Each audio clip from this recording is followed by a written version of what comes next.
be you and me. I think there are more people. It's just like everyone's.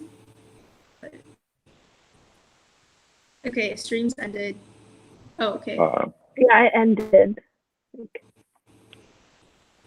I know. I'm watching a video about Gavin Newsom. Okay, wait, Suhan, just put it in after you're done. Like, we restart the stream. Just put it in the chat saying that we've put it in a different video. If you like create a different stream, can you like continue the stream even after you've ended it? I don't know how to use YouTube. Were people able to find the second video?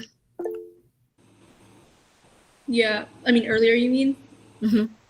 Yeah, I think he kept it as the same link. He just, I'm not checking. Yeah, we had like 30 viewers at one point. I don't know. Yeah, that's fine. We got like a good amount of questions and a good amount of engagement. And this will be like there on our YouTube channel for people to watch, so that's good. I mean, we can still talk about like what we're trying to do. Let's like come up with a consensus, guys. Like we can start, and then we can don't ask any questions.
Do it. I'm not saying no to that. All right, we're live. Welcome back. Hey. Hayden, do you want to welcome us? All right, yeah, good idea. All right, so welcome back. We're having some technical difficulties with the stream, but we should be back now. Just to recap, we were in our grand crossfire, and we were just kind of talking over some ideas. The back end of that is going to be on the other stream, which has been archived. We haven't really said very much. We've just been trying to figure out the between that time period, so you didn't miss hardly anything. between the end of that stream and the beginning of this one. So welcome back, and we're just gonna hop back into it. So, and I've said back like 15 times now, so somebody take it from me. Okay, can I ask a question to the other side? I am on extending police training side. So may I ask? Go ahead. Go ahead. Go ahead. Okay. So to Angela and Lydia, wouldn't defunding the police lead to increased crime rates?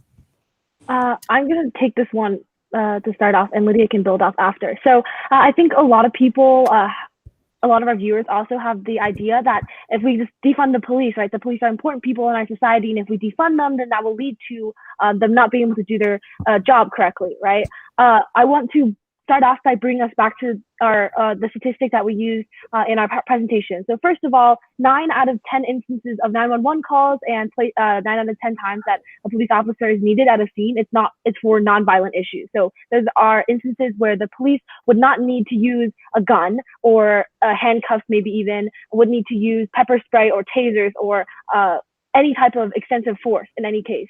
So however, taxpayer dollars are still being used to buy a lot of riot gear and equipment and stuff like that for the police, when in majority, almost all instances, they don't need it, right? So that's what we want to cut back on. We're not saying that they should not have any weapons at all, but we're saying that we should cut down so that the weapons that they use are really can only be used in their circumstances, right? They don't need it for all the circumstances. Additionally, if we cut funds on the police, we can use that extra money to try and build other centers in our community. For example, we could build alternative emergency response services, like for example, if you dial 911 for an overdose or a suicide attempt or something like that, a medical professional could respond in that situation instead of a police officer, right? So we're just trying to cut funds, as in so that a police officer wouldn't be there in instances when they aren't needed, or if they don't need equipment, not for like all instances. Yeah. That, and to address your question, Sophia, about crime.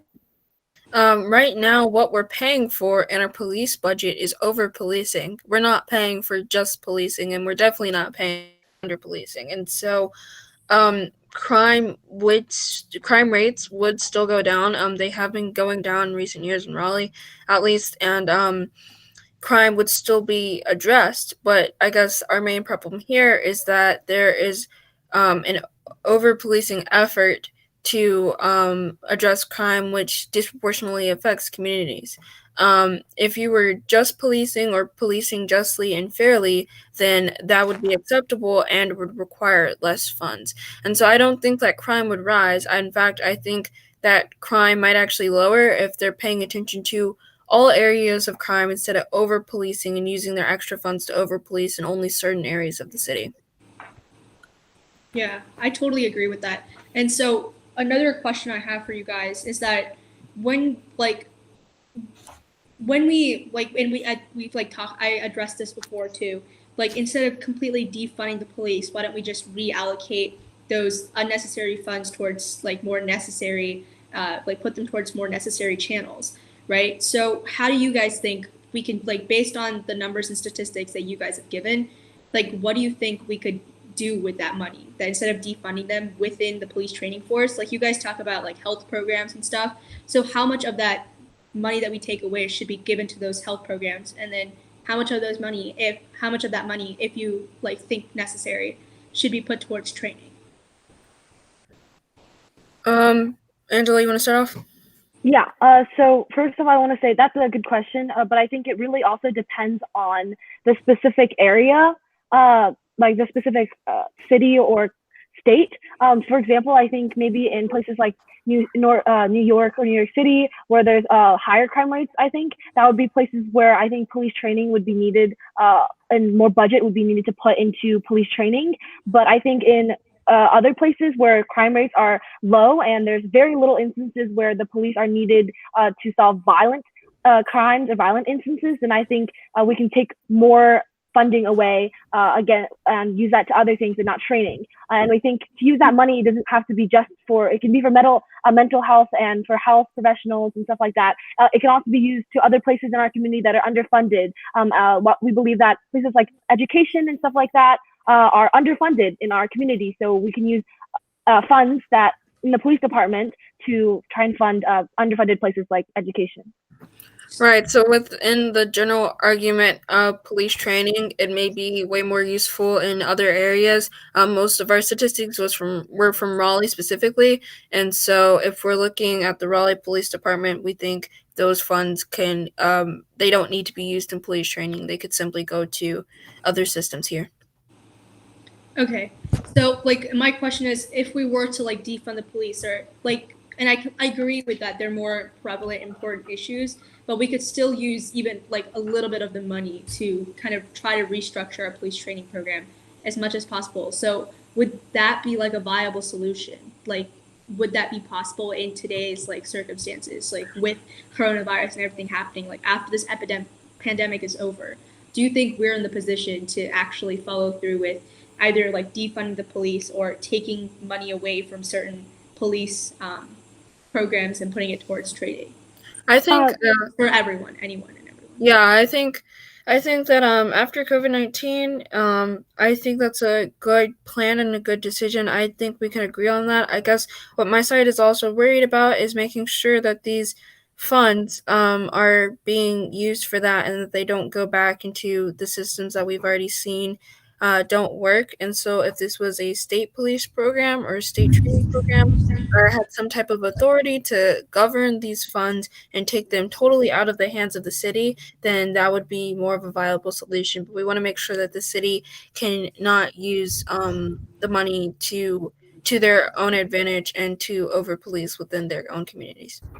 Right, and this is actually like the idea of like defunding or like taking away money from parts of the police is happening right now. Actually, the original proposed 2020 to 2021 budget for Los Angeles has, I think, around more than 330 million was allocated out of that budget to economic development after a lot of protests and a lot of like petitions were signed to defund. So it is happening right now. So I think that can show us that it is viable for that to actually happen in the police department in the future. What we're most disappointed about is that with the Raleigh City budget that was just approved in June, it's still $111 million.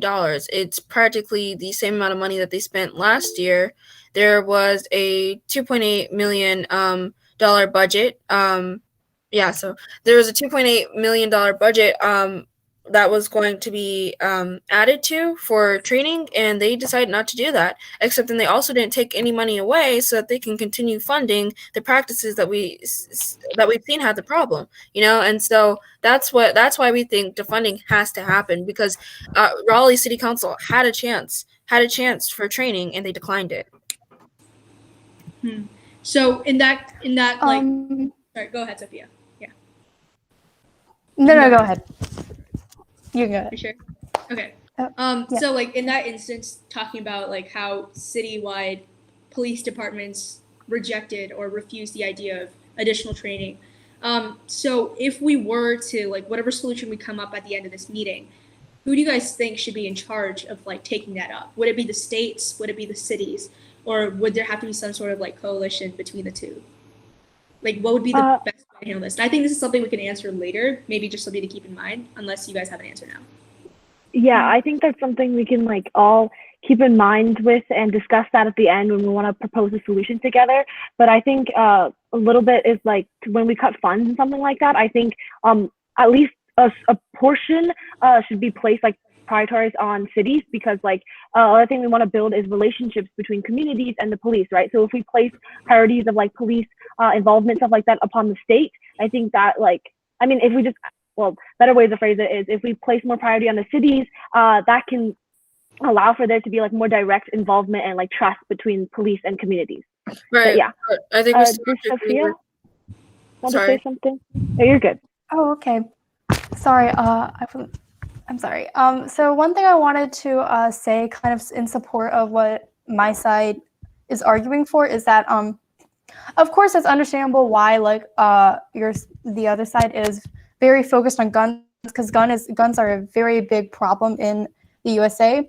But I think we all should take a step back to remember that you don't have to have a gun to be able to kill someone. And this is a very, very important concept that I have realized throughout the research that I've been doing for our side. So my point is that even without a gun, you can kill someone, especially a police officer without a gun. As we've seen in many of our cases, they've killed innocent people without guns.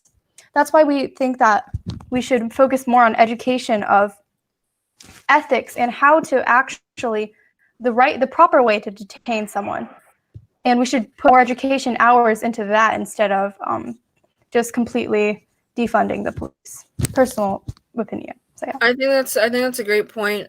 We know that you don't just need a gun. We know that even though pepper spray and mace and other things that they use are allowed here, they would be considered biochemical warfare weapons in overseas. The military doesn't use them, so it doesn't make any sense why our own police use them. And so that brings up a really good point, I guess, with our side and saying just defunding the police instead of training. We'd be definitely open to training, but I guess our main point is that even if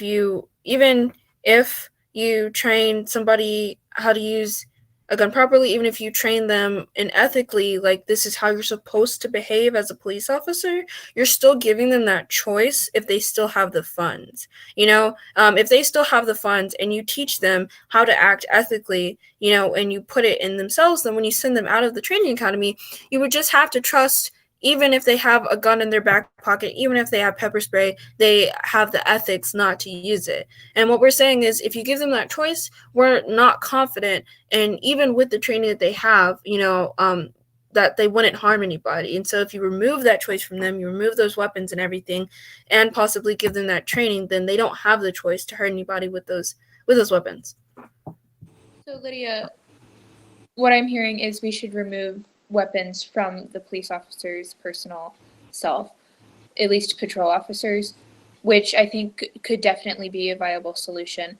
I was also thinking, what if we add a level of accountability where, one, you turn on your body cam for any scenario where you're called into duty, which there is already quite a bit of accountability there.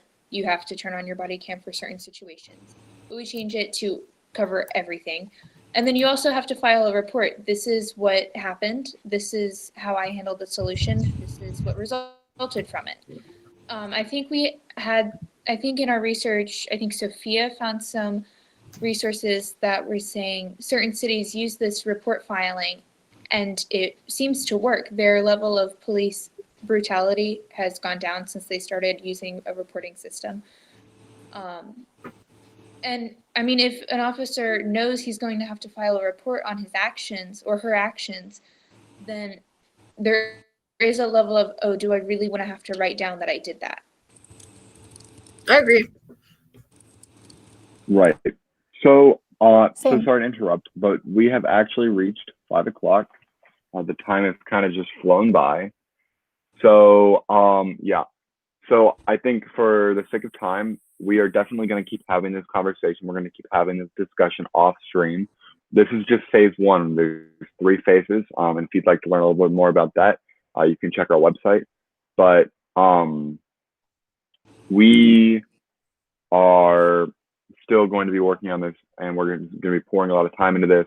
But for right now, we've reached 5 o'clock. So I think we're just going to do some closing statements, and then we're going to come up with that solution at a later date and present that to you guys.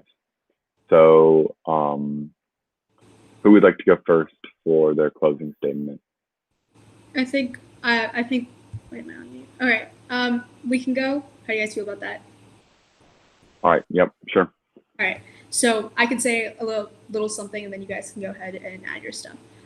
So based on discussion that we've had, there was a lot of controversy about whether we train the police force or not, and restructure that program that already existing police officers and with the police still having access to those weapons and guns and military grade resources, it won't be as effective.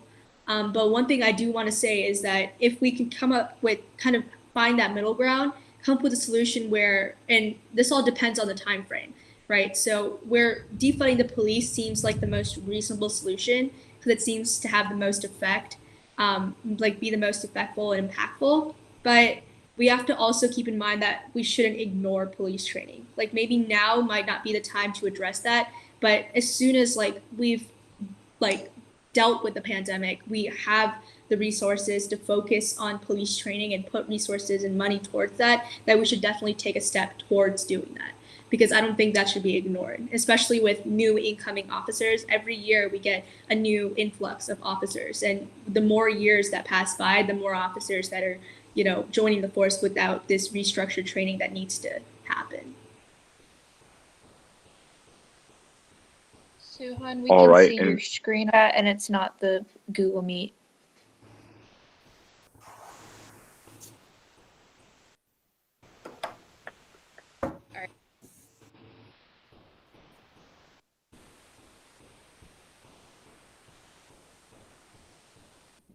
And would someone from the other side like to give their closing statement?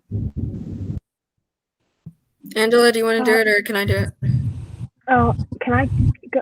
You can do it if you really want. If you want. You guys could split it. Yeah, we could split. It doesn't. Okay. I'll just start off really quickly. I just want to thank the other side for your argument today. I think it was really well planned out, and I definitely agree with a lot of the points that are on that side. I think that definitely agreeing with what Nandini said. It's just the difference between long term and short term, and how we can sort of work from different angles with different ideas to make long time change. And so I think that defunding the police is especially important to us right now because of all of the recent incidents that we're seeing right now of police abuse with the weapons that they have.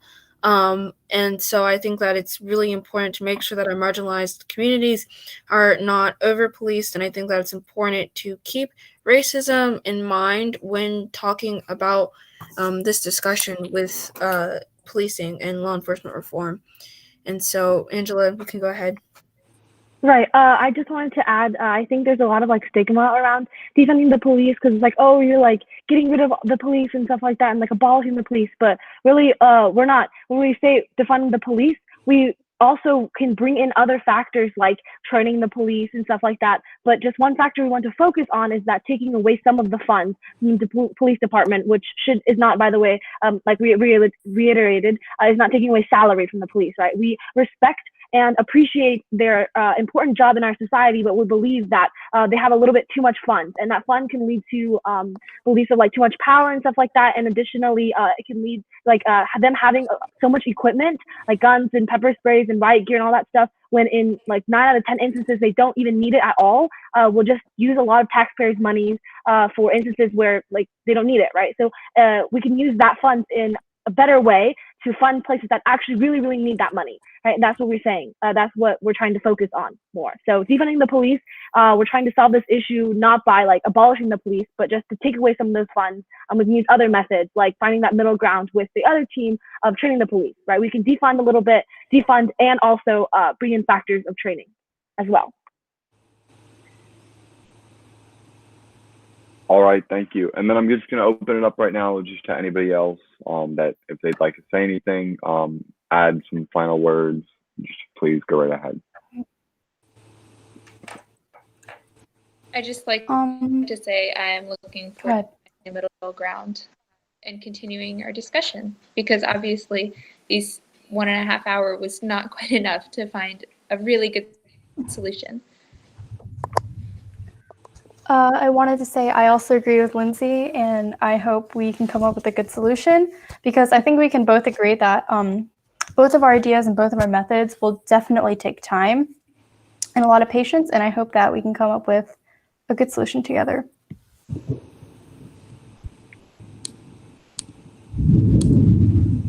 All right. So with that, I think we're going to end the stream. So thank you guys for coming. Thank you guys for listening. Thank you guys for participating. And look out for more information as we come up with it to be released. give these guys a round of applause. Give yourselves a round of applause. Another one. You guys did a great job. Yeah. All right. Thank you everyone for coming to watch today, for those of you who are in the stream. And thank you to all of our debaters today, and to our board members, our team who made today possible. This is only our first debate, and we're definitely learning. You know, we faced some technical difficulties. We ran a little overtime. Things like that happen, but you know, it's all about learning from those experiences and doing better the next time. So today, based on the conversation that we've had, and like the other board members and debaters have talked to you about, we right now are gonna, after today is done, we're gonna go home, kind of take some rest, but tomorrow morning, we're gonna start working on a solution for a concrete, hardcore solution for, you know, resolving the issues and kind of consolidating everything that we talked about here today into this one policy that we could approach different change makers, politicians, and influential people in the community with. So like Kaden mentioned earlier, our process is a three-phase, like it's 3 steps. So we have 3 phases. Today, the student debate was the brainstorming phase, where we brainstorm kind of the idea, the solution that we will put forth and kind of advocate for in the community, the final product. And then phase 2 is the policy forming phase, where we create the policy, we work with change makers and get their mentorship in how to create a solid policy that will actually have a positive impact in the community after all the talk and all the things that we've learned here today. And the last and final phase is the so we have brainstorming, policy forming, and we have our very last phase where we talk with change makers and we're going to be hosting a Q&A panel on our YouTube channel in 2 weeks. So exactly 2 weeks from today, we will have a Q&A panel with our change makers in our reforming phase. So social reforming, community reforming phase. So then at that point, we'd have already created a final product, that final policy, which we'd have started putting petitions out for, working with politicians to, you know, start sponsoring or getting help from lobby groups to push for reform, push for change. And 2 weeks from now, you can kind of get an insight into the process when we talk with our change makers and kind of see their perspective on the action that we're trying to take and what further steps we might need to take in the future. So we hope you guys join us then. More information will be put on our social media accounts, and we'll be putting more information on our website, so stay tuned for that. Thank you everyone for coming out today. This was, you know, big, so we definitely hope to see you again in the future. Yep. Thank you everyone. Follow us on Instagram, follow us on Twitter, follow us All of that. everywhere.